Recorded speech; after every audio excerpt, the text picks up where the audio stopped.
मित्रांनो, हल्ली uric acid, वजन, कोलेस्ट्रॉल वाढलेल्या व्यक्तींची आकडेवारी खूप दिसून येते. अगदी कमी वयातच अनेकांना हा त्रास होतो. यासाठी बदललेली जीवनशैली देखील खूप जबाबदार आहे. पण तरीही आपण रोज ज्या काही चुका वारंवार करतो, त्यामुळेही तब्येतीवर परिणाम होतोच.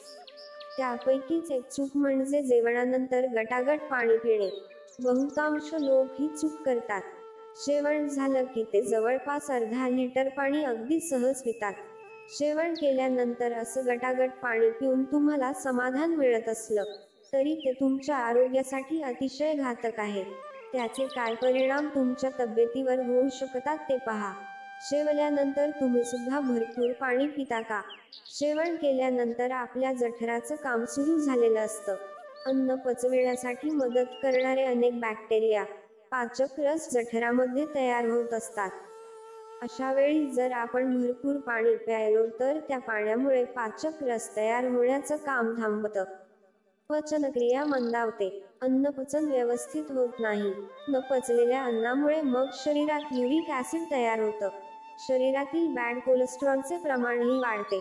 अन्नपचन चांगलं झालं नाही तर त्याचा परिणाम साहजिकच शरीरावर अतिरिक्त चरबीचे थर जमा होण्यास सुरुवात होते. त्यामुळे जेवल्यानंतर लगेचच गटागट पाणी पिऊ नये.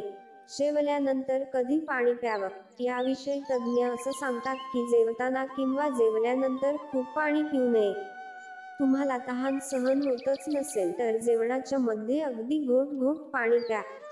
असं थोडं थोडं पाणी पिणं पचनासाठी मदत करणारं असतं. शिवाय जेवण झाल्यानंतरही एखादा घोटभर पाणी प्या. त्यानंतर अर्ध्या तासाने कोमट पाणी थोडं थोडं करून प्या. यामुळे खाल्लेल्या अन्नाचे व्यवस्थित पचन होते आणि आरोग्याच्या बऱ्याच तक्रारी दूर होतात.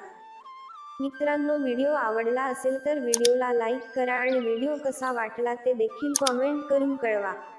आणि अशाच नवनवीन व्हिडिओसाठी आपल्या चॅनलला सबस्क्राईब करा. धन्यवाद.